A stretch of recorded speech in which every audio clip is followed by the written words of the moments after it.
Hi friends, welcome to my YouTube channel Raghu reality. Channel subscribe చేయండి, like చేయండి, share చేయండి. ఈరోజు మనం ఒక ముఖ్యమైన టాపిక్ గురించి చర్చించుకుందాం. టాపిక్ ఏమనగా, నిత్య జీవితంలో మనం ఎన్నో సమస్యలు సతమతం అవుతూనే ఉంటాము.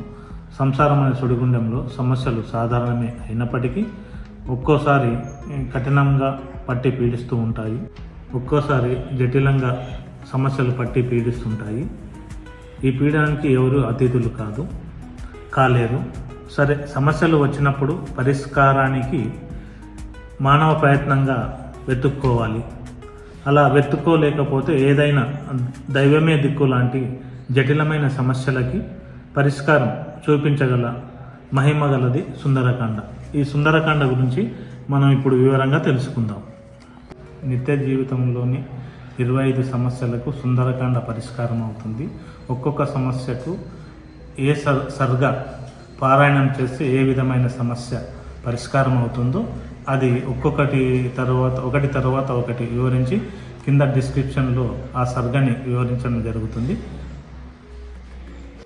అన్ని సమస్యలకు ఒకటే వీడియో సాధ్యపడదు కాబట్టి ఒక్కొక్క సమస్యకు ఒక్కొక్క రోజు ఒకటి తర్వాత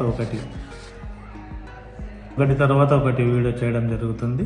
సమస్యకు ఒక్కొక్క సర్గ పారాయణం చేయవలసి ఉంటుంది. ఆ సర్గ డిస్క్రిప్షన్లో రాయబడి ఉంటుంది. వాటిని చూసి మీరు పారాయణం చేసుకుంటే మీ సమస్యలన్నీ తొలగిపోతాయి. ఆపదలు సంపదలు కలగటానికి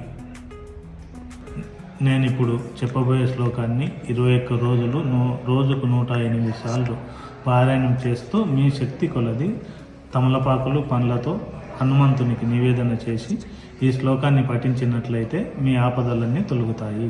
ఆపదామపహర్తారం దాతారం సర్వసంపదా లోకాభిరామం శ్రీరామం భూయో భూయో నమామ్యహం. విద్య ప్రాప్తి కొరకు సుందరకాండ సంపూర్ణంగా పారాయణం చేయాలి.